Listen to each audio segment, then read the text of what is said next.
This is AndyTube. In this video, I'm going to show you how to check and set the timing on this Singer Model 301A. Now, for Singer machines that have this type of a gearing setup, this would probably apply to those machines also. The timing, what setting the timing means is that at a certain point in the stitching sequence, the point of the hook has to be centered on the point of the needle.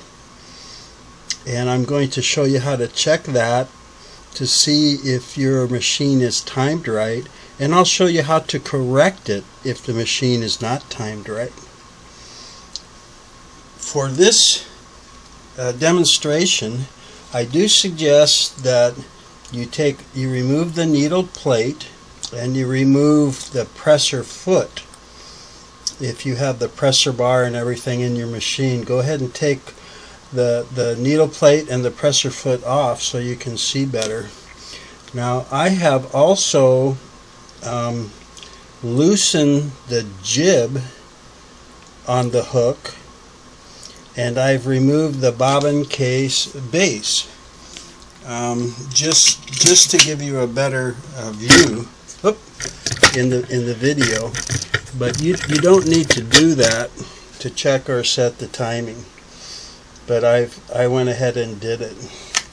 So I want to try and set this up as best I can. For a lot of people, they're going to lay the machine on the back so they can look from the needle bar end of the machine at the needle bar and the hook, and then if needed, they have access to the set screws on the gear over here at the end of the hook shaft, which is where corrections are made.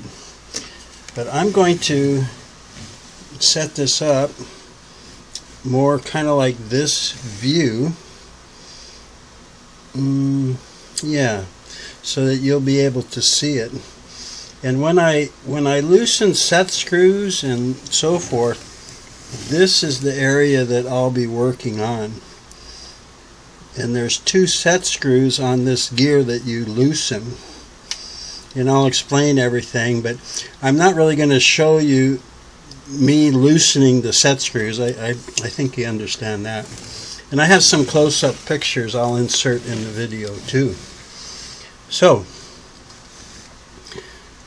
before you check or set the timing on the machine, you want to be sure that your needle bar is installed at the proper height. And I have a video about that, and I'll put a link to it at the end of this video. So if you are not sure if your needle bar is at the right height, or you want to reset it, you'll know how to do that. Now, for the checking the timing, you may know that there's 2 bands or grooves on the Singer needle bar, and the top one is to set the height of the needle bar, and you do that when the needle bar is at its lowest point, and the top groove is right up at the base of this bushing. You should still see the groove, but it's about to disappear into the bushing. When you check the timing, you want to bring the needle bar down all the way, and whoops, I knew I shouldn't have changed that. And then on the upstroke, after it comes down, you're turning the hand wheel towards you, and the needle bar is going up. Then stop it when the bottom groove or band is at that position, right parallel with the bottom of the needle bar bushing. You should still see it, but it should just about be ready to disappear into the bushing. Okay? Then at that point, when you've got it set like that, the point of your hook should be directly in front and centered in front of the needle. And that point should be about a 1/16 inch above the eye of the needle.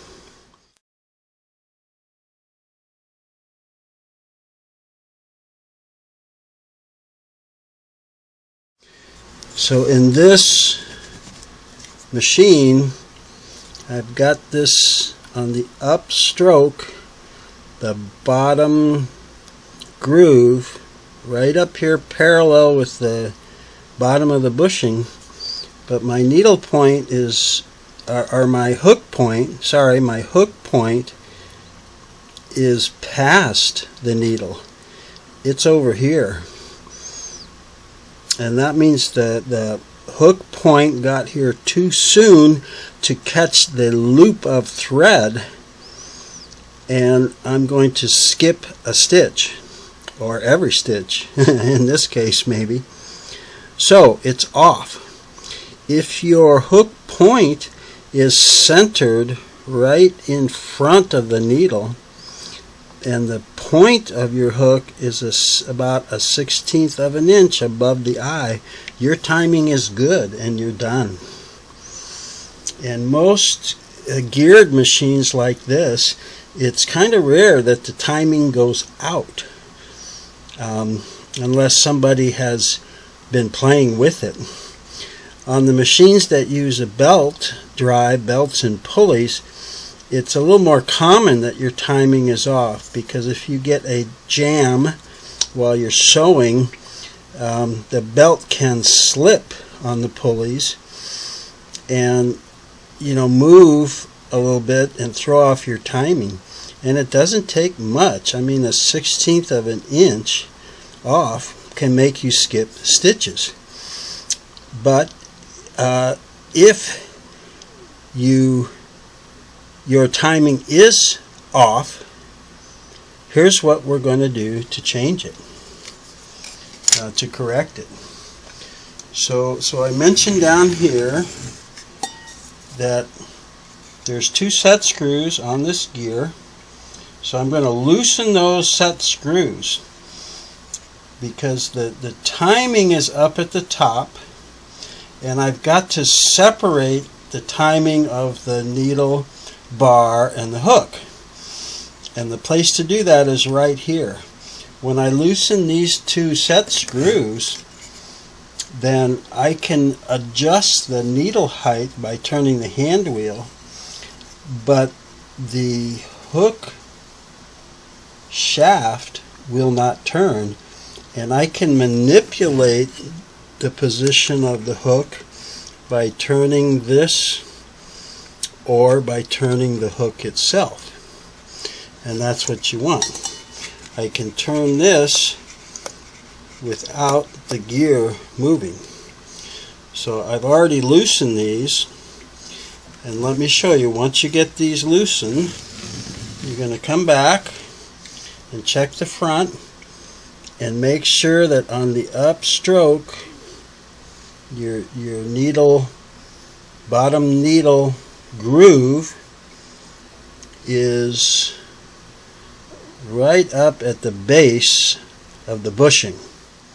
Okay, and once you've verified that your needle bar height is correct, then we're going to come down here, and see, you can move the hook now without the needle bar moving. So we want to come and position that hook point right there to be dead center in front of the needle. And then you're going to have to get maybe your flashlight or a bright light and look there and see where is the eye of the needle, and the eye should be below the hook point, 1/16 of an inch, or you can say that the hook point should be above the eye of the needle, about 1/16 of an inch.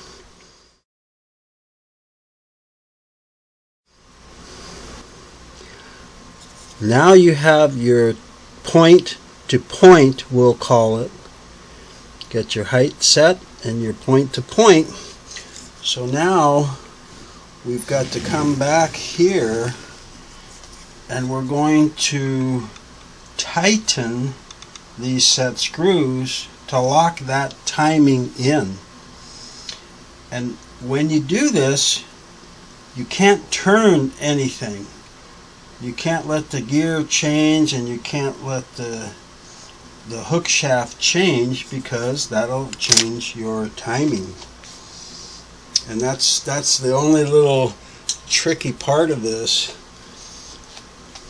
Now, one thing that you must be sure of is that there is a gap between the base of the gear and the face of the bushing. This is the bushing. And right here's the bottom or the base of the gear hub. And you cannot let these two rub against each other.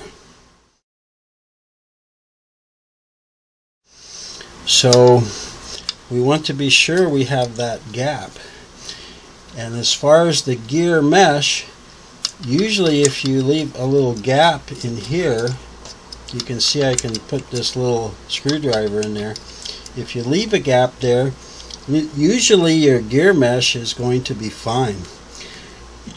You don't want the gears pushed together so hard that they bind and they create resistance to everything moving. So usually making sure you have this gap and that these are just gently pushed together, the gear, you're going to be okay. Then I'm going to come in here with this little guy and just try and snug up this set gear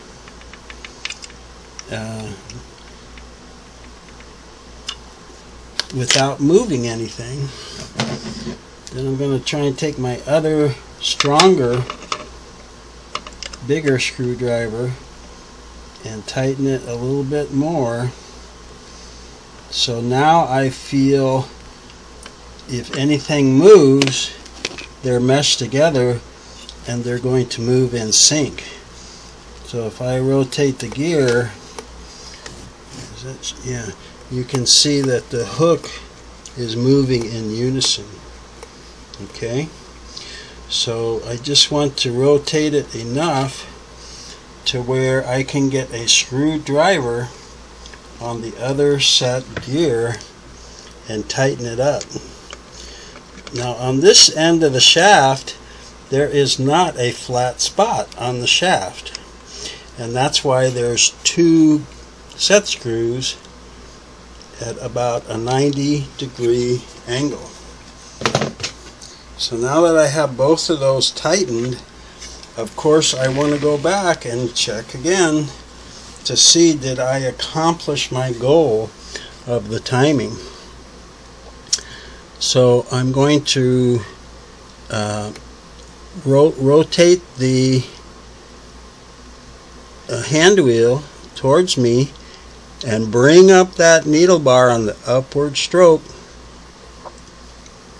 to where the bottom groove is about to disappear, and then I'm going to come down here and I'm going to look. So I got that up a little bit too high. There we go. I'm going to come down here and look and make sure that my needle point is in front of my needle, or my hook point. My hook point's in front of the needle, right in the center. And down here I can barely see the eye of the needle, so I'm good. So now I know that I have my timing on this machine set properly. And again, timing means the point of the hook dead center in front of the needle. So it's kind of like a point-to-point matchup on the upstroke when that hash mark or the lower band, the lower mark groove is right up flush against the bushing of the needle bar. You see how that is not difficult to do, and you can accomplish this quite easily.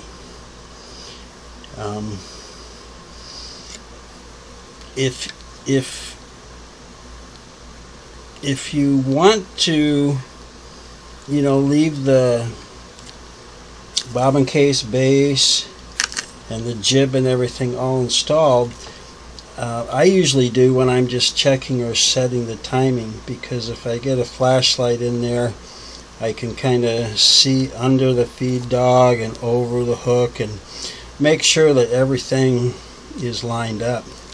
Like I said, I took some of that stuff, opened this up, and removed the bobbin case base so that hopefully you can see it better.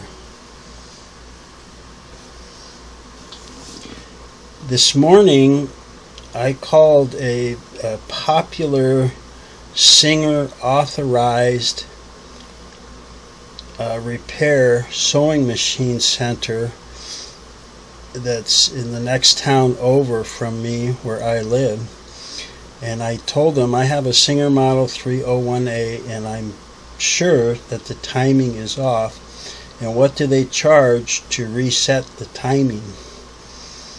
And they said to clean the machine, which they have to do, and to lubricate it, which they have to do to check and set the timing, and then to set the timing, the total charge would be between $110 and $125. I don't know how that would compare to a shop in your area or your sewing center, but I have heard estimates in that price range from other people. And now that you can see in about 10 minutes and some patience, you can do this yourself. Timing doesn't have to be a mystery to you anymore. Thank you very much for tuning in to the video. I hope that was worthwhile and interesting to you, and I hope that you'll come back and visit AndyTube in the future. Take care now.